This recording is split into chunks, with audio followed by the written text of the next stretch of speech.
Nama saya Amura Mbayati, NIM 1220026, Prodi Ekonomi Bangunan, ini Fakultas Ekonomi Bisnis dan Humaniora dari Universitas Kristen Berdaulat Sumba. Di sini saya akan mempresentasikan mata kuliah Ekonomi Kelembagaan sebagai tugas UTS. Nah, di sini ada 4 nomor. Yang satu itu asumsi utama dalam perspektif ekonomi kelembagaan, dan yang kedua itu perbedaan dengan perspektif ekonomi arus utama, dan yang ketiga itu sejarah perkembangannya, dan yang keempat itu tiga mazhab utama dalam ekonomi kelembagaan dan teori-teorinya. Yang pertama itu asumsi utama dalam perspektif ekonomi kelembagaan, di mana ada tiga, yaitu yang pertama tindakan ekonomi adalah suatu bentuk dari tindakan sosial, dan yang kedua itu tindakan ekonomi disituasikan secara sosial, dan yang ketiga itu di mana lembaga-lembaga secara konstruksi secara sosial. Nah, dari ketiga di atas itu sangat berperan penting dalam interaksi antara ekonomi sosial dan juga kelembagaan itu sebagai aturan sosial. Nah, secara empirik perilaku ekonomi dan fenomena ekonomi bukanlah sesuatu yang tetap atau yang bisa berubah-ubah.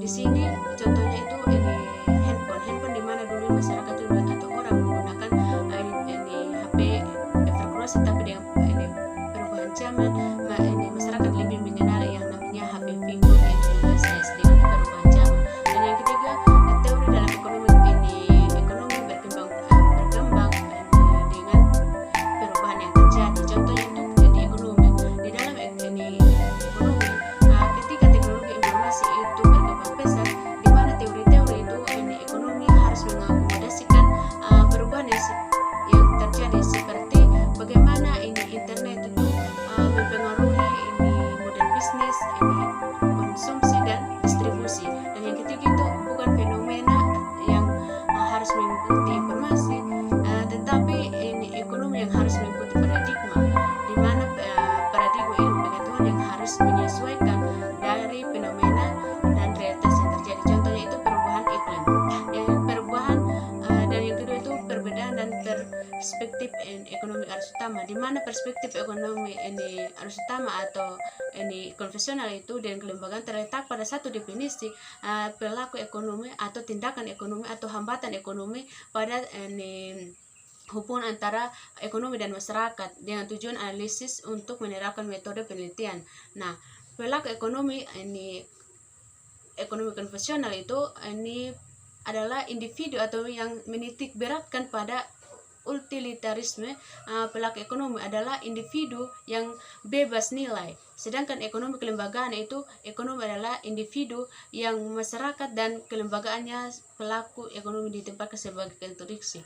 Dan yang ketiga itu sejarah perkembangan.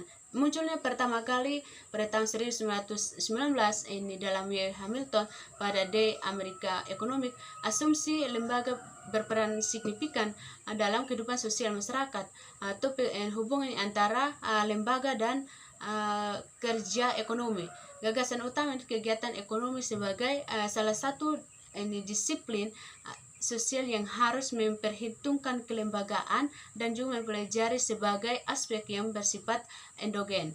Nah, ekonomi kelembagaan mencoba memasukkan isu-isu kelembagaan institusional dan juga perubahan kelembagaan ke dalam teori-teori ekonomi. Nah, upaya untuk memperluas konsep perilaku manusia itu yaitu dengan dalam ilmu ekonomi untuk mencakup faktor-faktor non ekonomi seperti informasi sosial dan institusional. Nah, untuk mempengaruhi biaya dan produksi dan juga transaksi ekonomi. Nah, 3 mazhab dalam ekonomi kelembagaan dan masing-masing satu itu ekonomi kelembagaan menurut John Roger 1962 sampai 1950 merupakan warga Amerika.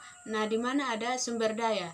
Sumber daya itu adalah barang-barang aset yang digunakan untuk memproduksi barang dan jasa sebagai usaha memenuhi kebutuhan manusia, contohnya makanan, minuman, dan juga pakaian. Ekonomi arus utama dalam neoklasik, sumber daya adalah benda berwujud dan faktor produksi. Dan yang kedua itu ada teori kelembagaan baru, di mana ilmu ekonomi itu yang berusaha memperluas ilmu ekonomi dengan menentukan pokok bahasan pada aspek-aspek legal dan normal dan aturan-aturan. Dan yang ketiga itu ekonomi kelembagaan lama. Sumber daya yang tidak saja terdiri dari benda terwujud, tetapi juga benda-benda yang tidak terwujud, seperti pengetahuan, kesehatan, kebebasan, dan kebijakan dan pendidikan. Jadi 3 karakteristik sumber daya itu terkait dengan kemampuan manusia, bersifat fungsional, dan juga bertujuan untuk kelangsungan hidup. Sekian dan terima kasih presentasi saya.